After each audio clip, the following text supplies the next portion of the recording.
ഇന്ന് നമ്മൾ കാണുന്ന ഈ സുന്ദരമായ രാജ്യം സ്കോട്ട്ലൻഡ്.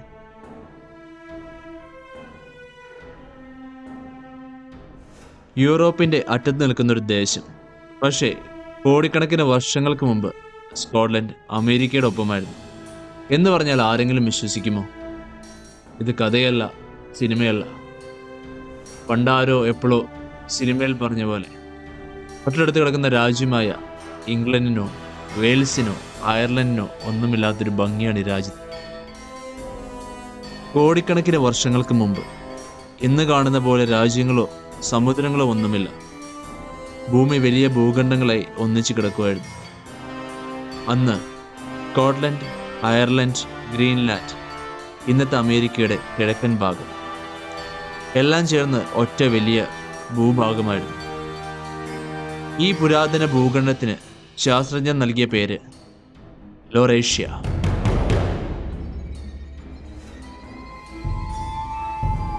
ലൊറേഷ്യ അങ്ങനെയാണെങ്കിൽ പ്ലേറ്റുകൾ തമ്മിൽ വിവാഹിച്ചില്ലായിരുന്നെങ്കിൽ ഇന്ന് കാണുന്ന അറ്റ്ലാന്റിക് സമുദ്രം ഉണ്ടാകില്ലായിരുന്നു. ഇന്ന് കാണുന്ന രാജ്യങ്ങൾക്ക് അതിൻ്റെതായ പേരുകളോ അതിൻ്റെതായ ഭംഗികളോ ചിലപ്പോൾ ഉണ്ടാകില്ലായിരുന്നു.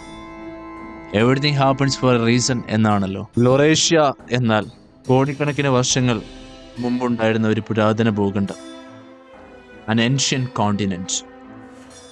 ഇന്നത്തെ വടക്കേ America, Canada, Scotland, Ireland, Greenland എല്ലാം ഒരു കാലത്ത് ലൊറേഷ്യയുടെ ഭാഗങ്ങളായിരുന്നു.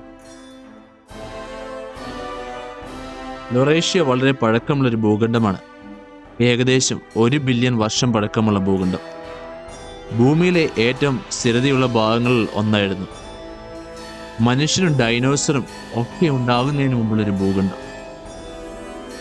ലൊറേഷ്യ സ്ഥിതി ചെയ്യുന്നത് ചൂടും സമുദ്രജീവിതവും ഏറ്റവും കൂടുതൽ നിറഞ്ഞൊരു പ്രദേശത്തായിരുന്നു. കാലം കടന്നു പോകുന്തോറും ലൊറേഷ്യയ്ക്ക് മാറ്റങ്ങൾ സംഭവിച്ചു തുടങ്ങി. ഭൂമിയുടെ ഉള്ളിൽ കനത്ത ചൂടാണ്. അത് കാരണം ഭൂമിയുടെ പുറംപാളികൾ പതുക്കെ നീങ്ങി തുടങ്ങി.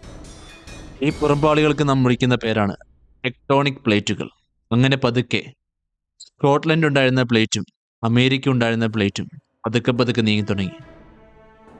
ഈ പ്ലേറ്റുകൾ തമ്മിലുള്ള നീക്കം അങ്ങനെ പുതിയൊരു വൻ സമുദ്രത്തിനു കൂടെ വഴിവെച്ചു. അതാണ് ഇന്ന് കാണുന്ന അറ്റ്ലാന്റിക് സമുദ്രം.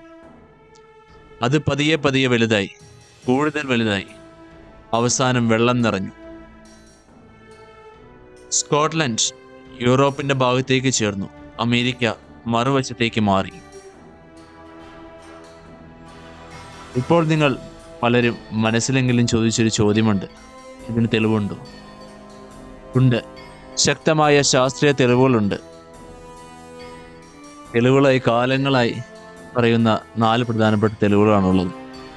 ഒന്ന്, പാറകളുടെ ഘടന, ഒരേ മലനിരകൾ, ഒരേ ഫോസിലുകൾ, പിന്നെ മാഗ്നറ്റിക് രേഖകൾ. പാറകൾ നോക്കുകയാണെങ്കിൽ സ്കോട്ട്ലൻഡിലെ ഹൈലാൻഡിലെ പാറകൾ അമേരിക്കയിലെ അപ്പലാച്ചിയൻ പ്രദേശത്തെ പാറകൾക്ക് ഒരേ പ്രായം, ഒരേ രാസഘടന, ഒരേ മലനിരകൾ. സ്കോട്ട്ലൻഡിലെ മലനിരകൾ, അമേരിക്കയിലെ അപ്പലാച്ചിയൻ മലനിരകൾ, ഇവ രണ്ടും ഒരേ പുരാതന മലനിരകളുടെ തുടർച്ചയാണ്. ഇത് വിളിക്കുന്നത് കാലിഡോണിയൻ അപ്പലാച്ചിയൻ മൗണ്ടൻ ബെൽറ്റ് എന്നാണ്. അറ്റ്ലാന്റിക് സമുദ്രം ഈ മലനിരയെ രണ്ടായി പിളർത്തി. മൂന്നാമത്തെ തെളിവായിരിക്കും കുറച്ചുകൂടെ ശക്തിയേറിയ തെളിവ്, ഒരേ ഫോസിലുകൾ. സ്കോട്ട്ലൻഡിലും അമേരിക്കയിലും ഒരേ തരത്തിലുള്ള ഫോസിലുകൾ കണ്ടെത്തിയിട്ടുണ്ട്. ഈ ഫോസിലുകൾ കണ്ടെത്തിയ ജീവികൾക്ക് സമുദ്രം നീന്തി കിടക്കാൻ കഴിയില്ല. അത് തെളിയിക്കുന്നത് അന്ന് സമുദ്രം ഇല്ലായിരുന്നു, ഒരേ നിലത്താണ് ജീവിച്ചത് എന്നാണ്. നാലാമത്തെ തെളിവാണ് മാഗ്നറ്റിക് രേഖകൾ. അതായത് പാറകൾ രൂപപ്പെടുമ്പോൾ ഭൂമിയുടെ കാന്തിക ദിശ അവയിൽ പതിക്കുന്നു. സ്കോട്ട്ലൻഡിലെയും അമേരിക്കയിലും പാറകൾ ഒരേ മാഗ്നറ്റിക് അടയാളങ്ങളാണ് കാണപ്പെടുന്നത്. അത് തെളിയിക്കുന്നത് ഒരു കാലത്ത് ഇവയെല്ലാം ഒരേ പ്രദേശത്തിന്റെ ഭാഗമായിരുന്നു എന്നാണ്. ഇതിപ്പോൾ എന്തൊക്കെ തന്നെയാണേലും എല്ലാവരും എപ്പോഴും പറയുന്ന പോലെ സ്കോട്ട്ലൻഡിന് ഭംഗിയുണ്ട്. പുതിയ വീഡിയോകൾക്കായി എൻ്റെ ചാനൽ സബ്സ്ക്രൈബ് ചെയ്ത് കൂടെ കൂടുക. സബ്സ്ക്രൈബ് ചെയ്തവർക്ക് എല്ലാവർക്കും 1000 നന്ദി. See you with another video. See you shortly. Bye.